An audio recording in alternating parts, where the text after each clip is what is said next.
Estou aqui para falar em nome do meu partido, o PSDB, para algumas considerações que julgo importantes, principalmente relativas ao meu Estado.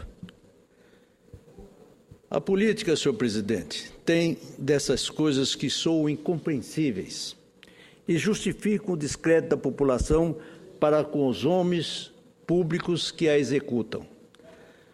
Lamento profundamente, senhor presidente, senhores senadores, o descaso do governo federal para com o meu Estado, Mato Grosso do Sul. Fato hoje estampado na capa do mais importante jornal que circula no Estado.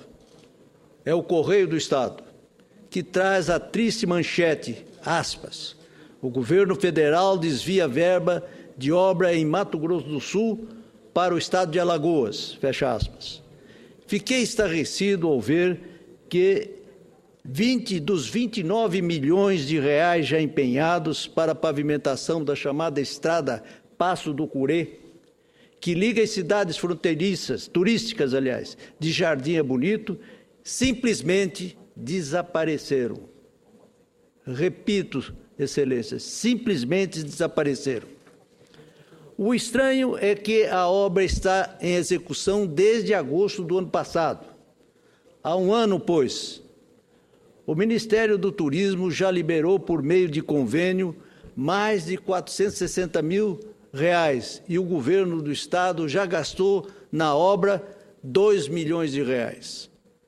A decisão de trocar a destinação desses recursos não só representa um desrespeito a Mato Grosso do Sul, que necessita da verba para a estrada estadual MS 178, via que liga pontos turísticos conhecidos internacionalmente como o Buraco das Araras e o Rio da Prata.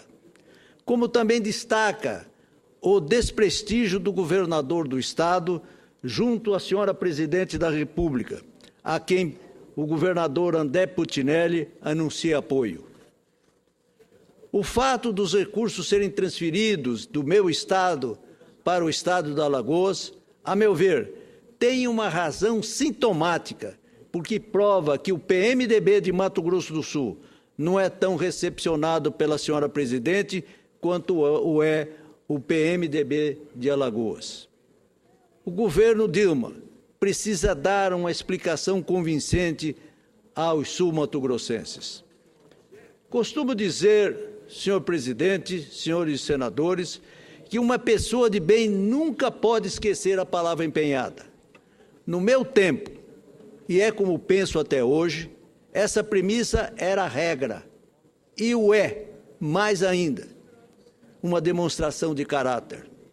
Que o povo do meu Estado leve isso em conta no dia 5 de outubro e que jamais deposite seu voto àqueles que ocupam hoje a presidência e o que representa ao governo do Estado nestas eleições.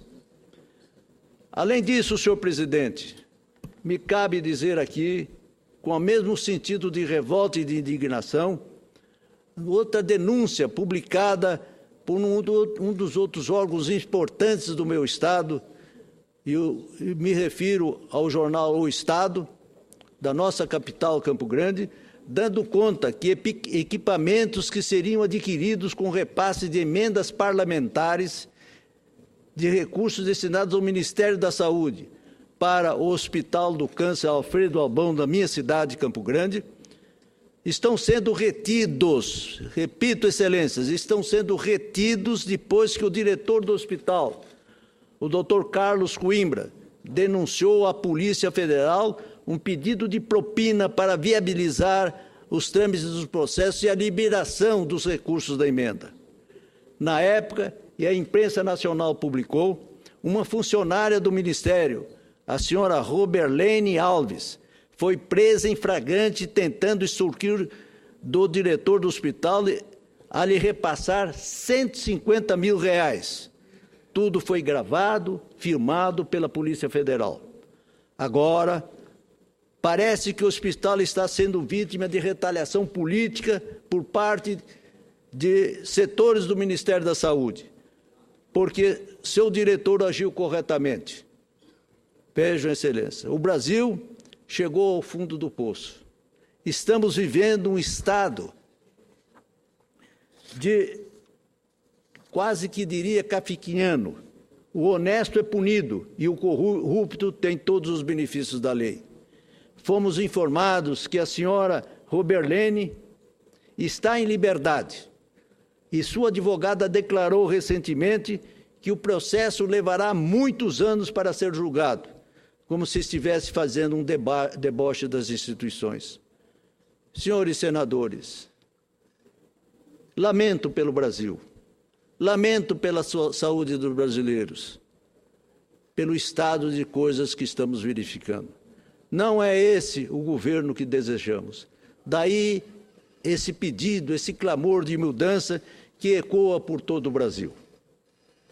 Mas, senhor presidente, volte-me agora a um assunto que muito me sensibilizou, porque diz respeito a uma decisão da Comissão de Constituição e Justiça, que ontem aprovou o projeto de lei de minha autoria, relatado brilhantemente pelo nobre senador aqui presente, Mozarino Cavalcante, cujo objetivo principal é agilizar as decisões da Justiça Eleitoral relativa a processos de cassação de mandato e impugnação de candidaturas.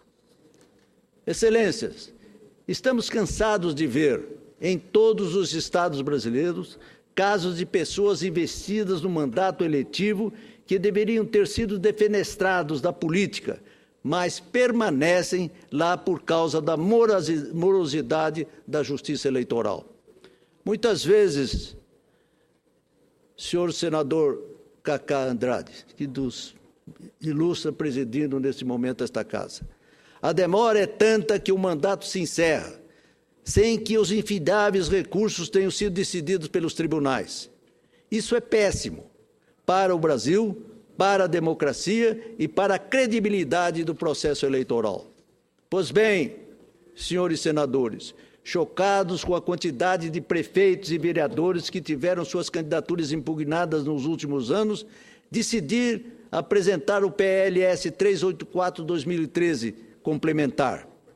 A medida determina que os casos de impugnação de mandato eletivo, anulação da eleição, expedição de diplomas de candidatos eleitos, registro e cancelamento de candidatos, partido e de seus diretórios nacionais, estaduais e municipais terão prioridade nas decisões dos tribunais eleitorais.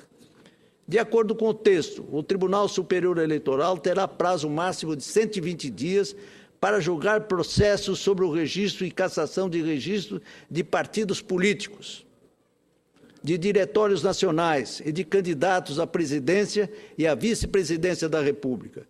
Quanto à impugnação de mandato, anulação de eleição e expedição de diploma, determina sua resolução no prazo de 60 dias. No caso dos tribunais regionais eleitorais, o meu projeto concede o prazo de 180 dias para o julgamento de habeas corpus ou mandado de segurança contra atos de autoridades que respondam perante a Justiça Eleitoral por crime de responsabilidade e em grau de recurso, os denegados ou concedidos pelos juízes eleitorais. O prazo de julgamento também é de 60 dias, nas hipóteses de impugnação de mandato, anulação de eleição e expedição do diploma nas esferas estadual e municipal. Senhores senadores, não podemos continuar assistindo a essas situações inaceitáveis que colocam em risco a própria legitimidade das eleições. Quero aqui agradecer publicamente o relator da matéria, o eminente senador Mozarino Cavalcante, que não apenas recomendou a aprovação do projeto, como apresentou 2 emendas que melhoraram a sua redação. Uma que determina ao juiz eleitoral que decida em 72 horas após a manifestação do Ministério Público sobre a ordenação ou cassação de registro de candidatos a cargos eletivos municipais e sua respectiva comunicação ao TRE. E a outra estipula que a lei complementar resultante da proposta comece a valer na data de sua publicação. Da forma como passou na Comissão de Constituição e Justiça, a proposta impede o candidato eleito, que teve expedição do diploma questionada por recurso de assumir o mandato, uma vez que a liberação só deverá ocorrer após o julgamento definitivo do recurso interposto, desde que a decisão seja favorável ao candidato. Penso assim, senhor presidente, que vamos conseguir, ou pelo menos evitar, crises institucionais, como é comum acontecer quando um prefeito ou governador é obrigado a deixar o cargo após alguns meses e até anos, sendo o mandatário daquela comunidade. O projeto ainda será examinado pelo plenário do Senado e eu sinceramente conto com o apoio de Vossas Excelências, meus nobres colegas.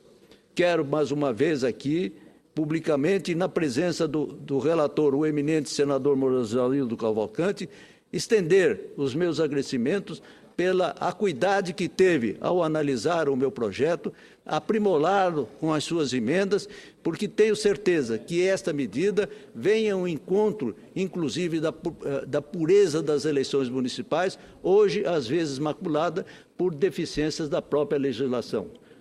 Tem a palavra, com o maior prazer, senador Moraes. Quero agradecer as menções honrosas que Vossa Excelência fez à minha pessoa, mas quero dizer que quem ficou honrado com o fato de relatar esse seu projeto foi eu, porque realmente o projeto é bom, é inovador e vai ao encontro realmente do que eu também penso sobre justiça eleitoral. Eu, por exemplo, Vossa Excelência colocou adiantou a correção de várias regras que inexistiam até, a criação de várias regras que inexistiam, que é para dar celeridade aos processos eleitorais. Por outro lado, eu defendo uma tese mais radical, que é de que a justiça eleitoral, que tem prédios em todo o país, que tem quadro de funcionários concursados e comissionados, mas os juízes são por empréstimo. Ou são indicados da OAB temporariamente, ou são juízes de primeira instância, ou desembargadores, ou ministros do Supremo, que no caso do TSE, ou do STJ, que passam uma temporada e caem fora. Quer dizer, a justiça não tem um quadro próprio de magistrados. Então, eu defendo que, depois dessa proposta de Vossa Excelência, nós aprovemos que a justiça eleitoral seja composta por magistrados de carreira, que entrem, portanto, por concurso público, e que, a exemplo das demais justiças, tanto a trabalhista quanto a comum, seja, de fato, preenchido por quem se dedique a ser juiz eleitoral. Parabéns pela sua iniciativa, fiquei honrado em relatá-la e espero que a gente avance mais ainda na questão eleitoral para melhorar a nossa democracia. Quem se sente honrado, senhor senador Moraes Cavalcante, sou eu, por tê-lo como relator da matéria, pela experiência parlamentar que Vossa Excelência, que participou de tantas e tantas eleições e que será relembrado agora, a 15 de outubro, sendo reeleito para a satisfação nossa e honra do seu povo, novamente senador da República. A experiência de Vossa Excelência, a inteligência com que Vossa Excelência atua nesta casa durante tantos e tantos anos, e eu sou testemunha disso, porque somos colegas aqui há aproximadamente 40 anos, desde a Câmara dos Deputados, e sei do critério, da responsabilidade com que Vossa Excelência atua como representante do seu Estado de Roraima, que haverá de reconhecer os seus méritos. Mas, senhor presidente, agora eu mudo um pouco de assunto para tratar de outro tema que é de interesse de todos nós, senadores, sobretudo daqueles que se voltam mais para as questões municipais. Estive nos últimos dias percorrendo vários municípios do meu estado, Mato Grosso do Sul, para manter contato com prefeitos, vereadores, lideranças políticas e comunitárias. Tive uma grande oportunidade de verificar em loco as expectativas dos cidadãos do nosso país, além de verificar de perto as suas reivindicações e as suas esperanças. Fiquei impressionado com o relato da crise por qual vem atravessando essas localidades. Muitos prefeitos reclamam que não estão conseguindo atender às demandas das comunidades. garantindo dessa forma uma prestação de serviços públicos adequado. Pior ainda, outros temem não conseguir manter os salários dos funcionários em dia, também aqueles alarmados, que inclusive me disseram que estão fornecendo vales, vejam Vossas Excelências, fornecendo vales ao funcionalismo devido aos vencimentos atrasados. Enfim, deparei-me com uma situação extremamente dramática. E mais grave é que tudo isso não parece atingir a sensibilidade do governo federal, cuja política econômica é causa central da crise por que vem passando os pequenos municípios do país. Recentemente, esta Casa aprovou em segundo turno a PEC 3, de autoria da eminente senadora Ana Amélia, e que já está na Câmara dos Deputados, e que poderá proporcionar uma receita adicional aos municípios da ordem de 2,8 bilhões por meio da ampliação de um ponto percentual no montante da arrecadação do imposto de renda, do imposto sobre produtos industrializados para o Fundo de Participação dos Municípios conhecidos como FPM. No primeiro ano de vigência dessa demanda constitucional, o aumento será de apenas meio ponto percentual, equivalente a 1,4 bilhões, completando seu acréscimo para um ponto percentual no segundo ano. Com isso, o Fundo de Participação dos Municípios, atualmente formado por 23,5% da arrecadação do Imposto de Renda e do IPI, passaria a contar a 24,5% do total desses impostos arrecadados. Senhor presidente, eu traço a seguir uma série de considerações a esse respeito, ressaltando a dramática situação dos municípios do meu Estado e que, também, creio, também é problema existente nos demais municípios do nosso país. Quero que Vossa Excelência, senhor presidente, e aí requeiro para isso, que Vossa Excelência considere como lido grande parte dos textos deste meu pronunciamento, que é exatamente mostrando as dificuldades financeiras por que passam os municípios do nosso país e que, naturalmente, esse fato está acontecendo no seu estado também do Sergipe. E quero dizer que o senador Aécio Neves, o candidato que ouve me apoiar para a presidência da República, tem como prioridade em seu programa de governo a reforma tributária, reduzindo a atual parafernália de impostos, taxas e contribuições para apenas o Imposto de Valor Agregado, o IVA, para qualquer operação incidente nas atribuições tributárias federais. Tal redução, por certo, irá refletir numa mudança de critérios quanto à distribuição do bolo tributário através dos fundos constitucionais para as unidades federativas, a União, os estados e os municípios. É uma expectativa, excelências, principalmente para os municípios, que gera otimismo, uma vez que possibilitará a convicção de que os mesmos terão uma participação previsível para o cumprimento de suas obrigações orçamentárias. Senhor presidente, são essas as considerações que me cabem fazer nesse instante, reiterando a Vossa Excelência o meu pedido no sentido de que a íntegra do meu pronunciamento, sobretudo esta parte final, que trata da dramática situação dos municípios, seja consignado nos anais desta Casa. Muito obrigado.